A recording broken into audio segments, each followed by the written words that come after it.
think we lost them. It's a good thing that vine was hanging by that cliff so we could swing over that ravine and reach safety on the other side of that gorge. Good call, by the way. Shh. Keep your voice down. Welcome back to the Create Your Own Graphic Novel online course, your story and world building. Mini Mike and I in here, we've journeyed to the ends of the earth to explore the best ways to help you create your masterpiece. We've traveled across oceans, deserts, mountains, and into the jungles of South America to bring back the knowledge in this course. Right, Mini Mike? Right. Now in this chapter, Mini Mike and I are going to talk about creating a compelling storyline and world building. What do we mean by world building? Well, we mean creating an environment that your readers are going to want to discover, one they will accept and believe, but more on that in a bit. Now, here's the thing. If you're going to create a graphic novel, you obviously have a story to tell, a point to make, something you want to say. How are you going to draw your readers in? Make them care about what you have to say? I mean, what's the point of creating a graphic novel if no one wants to read what you created, right? Right? Now, characters are obviously the heart of any story, and obviously readers are looking for characters they can identify with, and we're going to be covering characters in the next chapter, but in this chapter, Mini Mike and I here, we're going to focus on how to create and craft a compelling narrative. The single most important thing you can do, that's right, I'm talking to you, to ensure that you finish your graphic novel and maintain the interest of your readers is this.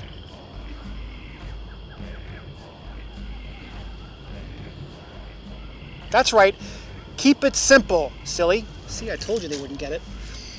This is incredibly important. While you're planning your graphic novel, you're most likely going to come up with all sorts of ideas that you would think would be perfect to include in the story. Yeah, so see, there's this smuggler, see, and the smuggler, he's trying to find a secret artifact on this planet, see, and he has got to find a way to get to the planet, but first he's got to meet up with this, like, really, like, sketchy, suspicious character in this divey bar at the edge of the capital city, right? But what he doesn't know is that the contact at the divey bar, he also wants the artifact as well, and he is in league with the queen of this world, see. Now, the queen wants the artifact as well, but the queen also wants out of this life because she's tired of being royalty all the time and stuff, you know, and so she wants to actually find the artifact so she can escape, but in order to do that, she needs the help of a royal butler. Now, the royal butler actually knows the smuggler who's coming to the planet to get the artifact, so the butler and the smuggler are going to meet up, see, and but the contact doesn't know that the butler is in on the whole plot, see, and the butler has his own agenda, so the butler wants the artifact for himself. He doesn't want the queen to get it, and so he's got to find a way to get to the artifact first. Now, the queen, she has to find a way to get out of the palace, right? And so she goes down to the mine where the artifact is, right? And so once the smuggler and the queen and the royal butler get down to the mines, there's this huge battle with explosions and things going off all over the place and everything, right? And the army gets called. Do you see my point? Just because you come up with ideas does not mean they need to be put into your story. If you throw every single story idea that comes along into your graphic novel, you're going to end up with a confusing word salad that just makes your project unmanageable. Remember, every character and every plot point requires time to write and to draw. So keep your story stripped down to one thread, two at the most, and weave them together until you get to the end. Now, when you get good ideas, absolutely write them down in your sketchbook before you forget them. You can always come back to them later, but unless they directly contribute to the resolution of your story, leave them out. They gotta go. Seriously. You can always go back and create an extended version of your graphic novel after you've finished, or maybe even a side story that takes place in the same universe, but be a ruthless editor. This is one of the less pleasant parts of writing, obviously, jettisoning ideas that don't belong in a story. Now, what kinds of stories would make a good graphic novel? That's the beauty of this format. Graphic novels can be about almost anything. A funny thing that happened to you, a good story you want to tell, what it was like to grow up in a particular place, like the jungle. A period of history you're interested in, an average day in your life, a fascinating person or character. The list goes on and on. Right, Mini Mike? Now, as you can see from these examples, there's no rigid format that you have to conform to. That's the great thing about graphic novels. What you write about is completely up to you. Okay? Okay. Are we clear on this? Don't fall over now.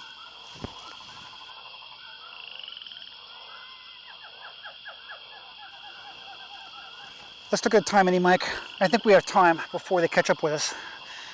Now, let's look at story structures. Just about every book, movie, or TV show, or graphic novel that you've read is going to fall into one of 4 types of stories. The setting, what happened, character, and event. In the setting story structure, a character enters a place, the story takes place in that location to its conclusion, then the character leaves the place or dies. These are self-contained stories that usually have a tidy beginning and an end, and both the character and the reader learn about the inhabitants of the setting at the same time. In the what happened structure, the story opens with the reader not knowing why events are going on or unfolding the way they are. And there could be weird things happening, or the story could start at the end of some event or emergency. You are confused, aren't you? Frightened. That's all right. I can help you. Who is this? I am a doctor. Now you must listen to me. You have lost your memory. There was an experiment. Something went wrong. Your memory was erased. Do you understand me? No, I don't understand. What the hell is going on here? Just listen. There are people coming for you, even as we speak. You must not let them find you. You must leave now. And the story proceeds to slowly explain what's happening until all the questions are resolved.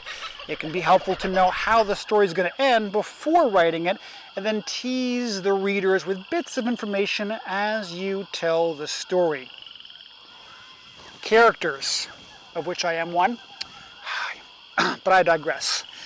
The characters are deficient or lacking in some way, or are unhappy with some element of their lives.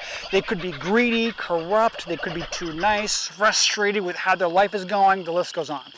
The story ends when the character has been changed in some way through the storyline, affected by events that take place, or affected by other characters. It's imperative that the character be changed by the end of the story, otherwise, what's the point of the story if the character's the same? In the event structure, something happens to change the natural order of an environment, and the story focuses on the character's efforts to deal with this disruption. This is typically a character-driven structure common in disaster movies, the disaster being the trigger for characters to interact with each other and learn from each other, becoming changed in the process. Whew. So, those are the most commonly used story structures, and some stories will use more than one. When writing your graphic novel, it might be helpful to keep in mind which one you are using to help keep control of your projects.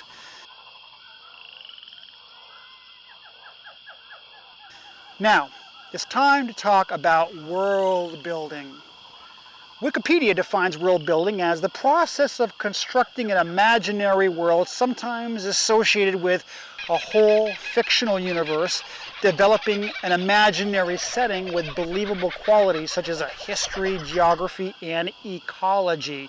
Now, if your story takes place in the present day or not too far in the past, then you're not going to have to spend much time world building because pretty much your readers are already going to be familiar with how the world works.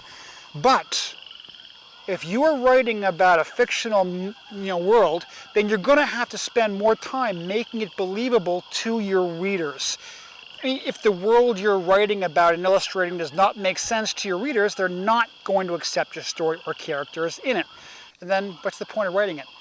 Even if you're writing about a society or a company or organization in modern times that most people are unfamiliar with, you're still going to have to spend a little time defining and explaining for the reader how the world works so they understand what's going on and what's at stake. So here's the most common mistakes writers make when world building. Not thinking about basic infrastructure. Not explaining why events are happening now. Inventing a completely illogical history. Not giving a strong sense of place. Introducing a superpower or wonder technology without accounting for how it's going to affect society. And don't worry, I'm going to be going into examples and covering these one at a time so you don't get overwhelmed, okay?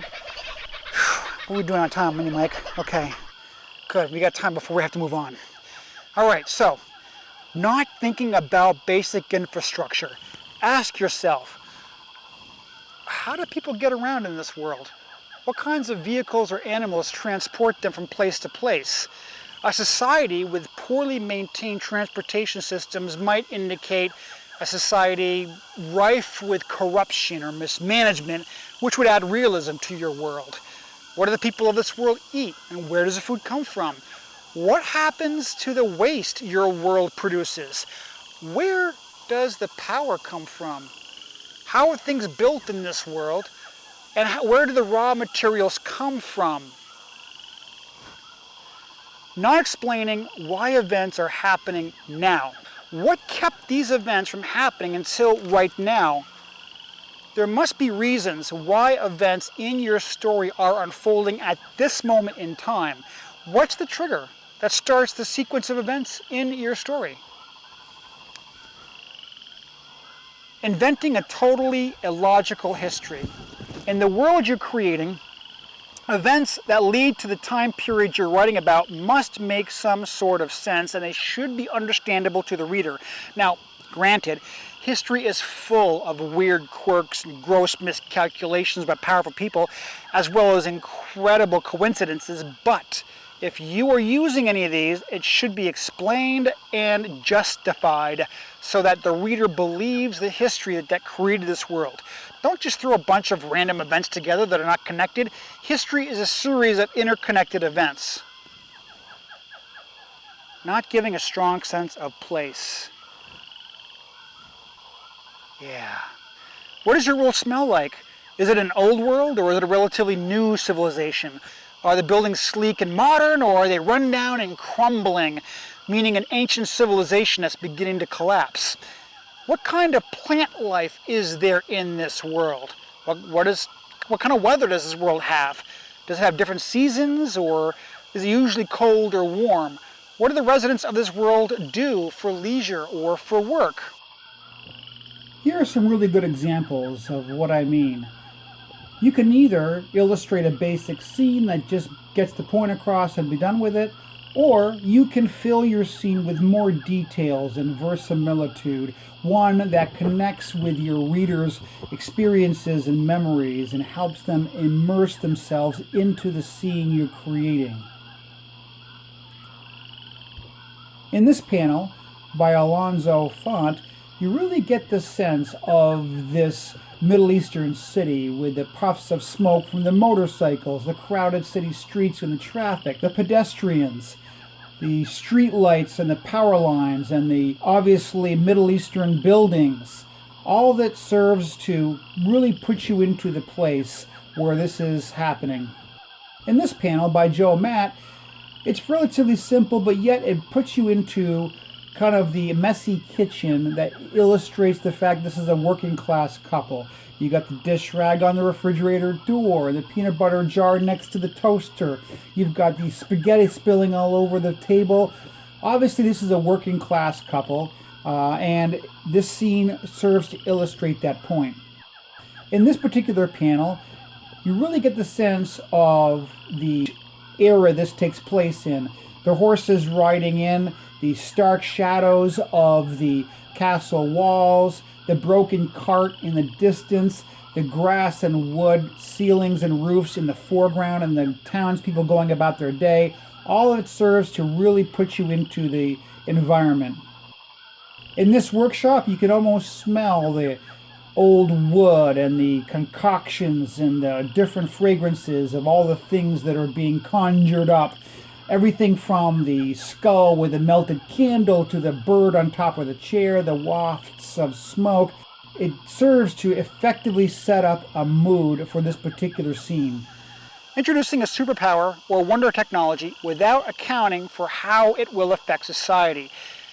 Any superpower or technology is going to have a huge impact on society. For example, cars, airplanes, telephones, the internet have all created huge and disruptive changes in our society and our planet.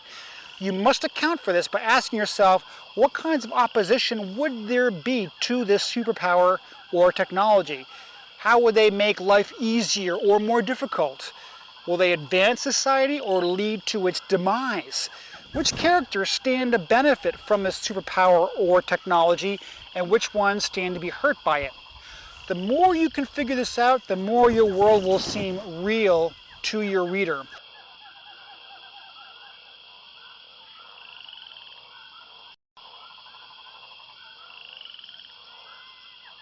Now, one thing you don't want to do is devote panel after panel meticulously explaining how your world works using huge blocks of text, because your readers will get instantly bored.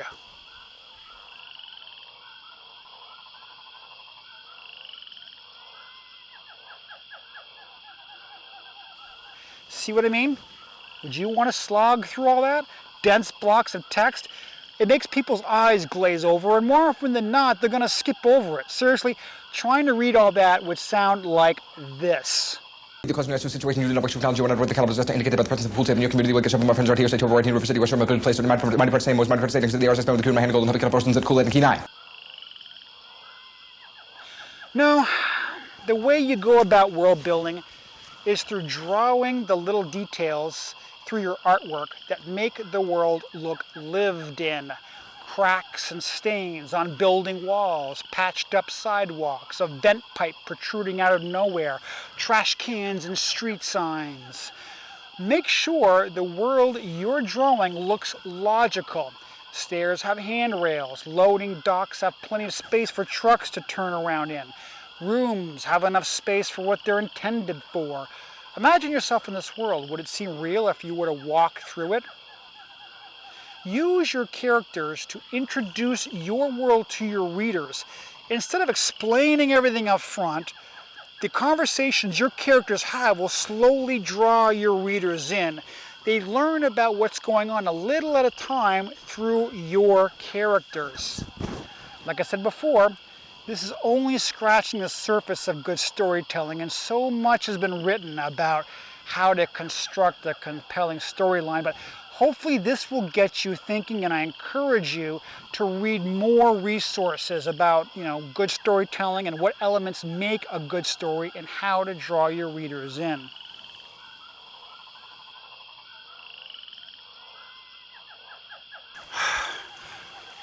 Well, that's easy for you to say. You can swing from tree to tree. I can't. Hi, folks.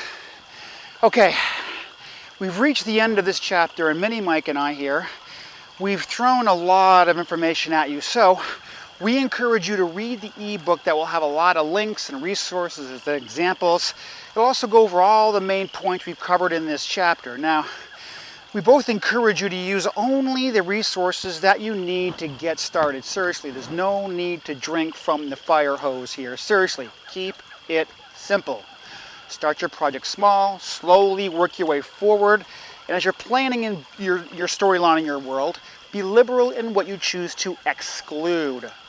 I'm not kidding here, minimalism has its benefits. So everything you put into your graphic novel will take valuable time to plan, to write, and illustrate. Force yourself to be disciplined. Leave out ideas and concepts that do not directly lead to the conclusion of your story, right? All right. Now, Mini Mike and I are going to try to reach syllabization because we are both starvacating. When we get out of the jungle, we're going to meet you on the other side. See you in the next chapter. Okay, I want to scout upriver, see if I can find a path forward.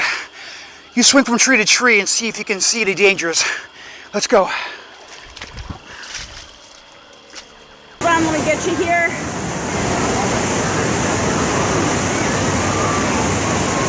Okay, go. All right. From the rivers of the South American rainforest. This thing.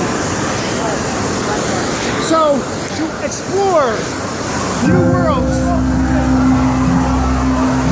So, you can hear the natives are after us. Minnie, Mike, and I have journeyed deep into the South American rainforest to bring you this information so that you can create your own graphic novel. That's right. They're going to be on us any minute, but we want to let you know that this is the time to sign up now.